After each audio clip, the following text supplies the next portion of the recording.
Star Wars, yes, is the must-see this Christmas, isn't it? So basically, let's say at the beginning that obviously everybody's very worried about plot spoilers. So let's try to avoid giving away anything about the plot. Let's just say, obviously, this takes place sometime after Return of the Jedi. It's Episode 7.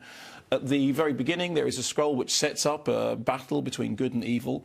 And all I'll say about the story is that it involves a scavenger Rey, played by Daisy Ridley, who teams up with a renegade stormtrooper, played by John Boyega, on an adventure which reunites friends old and new. Now, we don't even have a clip. What we have is a montage of stuff which was available from the trailers. So even this is going to be spoiler-free.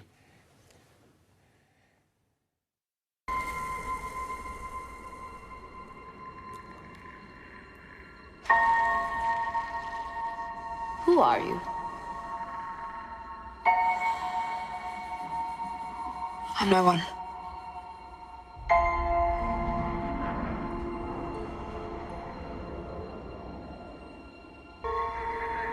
I was raised to do one thing, but I've got nothing to fight for.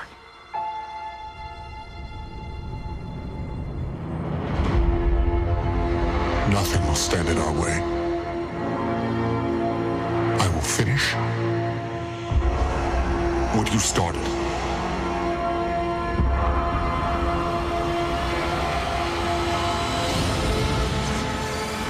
There are stories about what happened.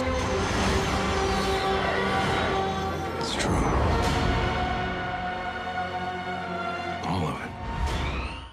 It's come a long way since George Lucas, isn't it? It has. Now, here's the thing. I never clicked with the original Star Wars films. When the first ones came out, I was very wedded to the idea of, darker science fiction, like Solaris and Silent Running to some extent. And so I couldn't quite get on with this Buck Rogers stuff. When the prequels came out, I was old enough to think, well, they're nothing like as good as the originals. And they had that kind of weightless digital quality. And I think even the original Star Wars fans were sort of disappointed by the prequels. So I went into this as somebody who really isn't a Star Wars aficionado.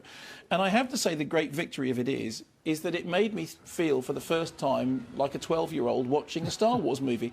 I thought it was really exciting and engaging and dramatic and tragic. I mean, one of the things I like very much about it is it has a feeling of physical heft. It's shot on film 35mm and 65mm, and there are certain sequences in it, particularly the sort of the desert scenes, in which you get a sense of that sort of Lawrence of Arabia grandeur, which was so absent from the Lucas prequels. You also have characters who are, you're interested in their story, you're interested in what they're doing, but they ride that very, very fine line between, on the one hand, interstellar adventure, and on the other hand, humour. There are jokes in this movie that are genuinely funny in a way that so many comedies don't manage to have. Now, the thing that really surprised me was I watched it in a packed cinema with people who were real sort of Star Wars aficionados, and you could feel the anticipation. And the minute the opening thing in a long ago galaxy far away, everybody was really excited. But there was also a sense they didn't want to be disappointed. And the best thing about the film was, not only did it not disappoint them,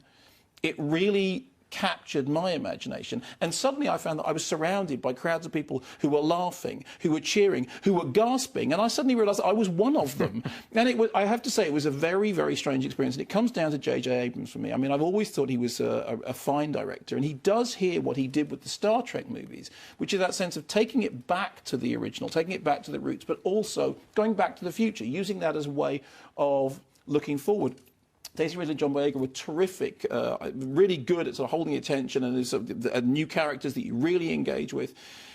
And as I said, for me, it was like finally going, oh, I see. I get this, and I confess that I've seen it twice. You have become twice in 24 hours, and the second time round, the first time I saw it in IMAX 2D, and I thought it was, it was thoroughly immersive. I didn't feel any need for stereoscopy at all.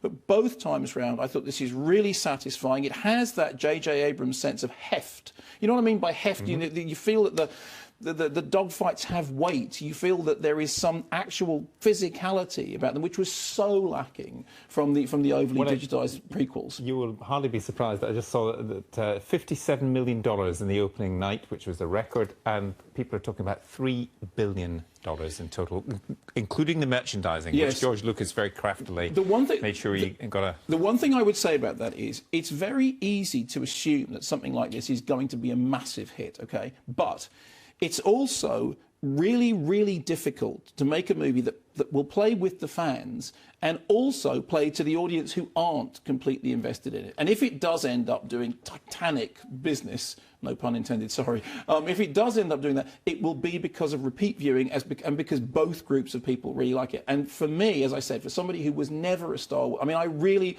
wasn't on the side of Star Wars before. I kind of just thought it was a distraction. I was sold on it. I was completely sold on it. Sherpa. Sherpa, yeah, totally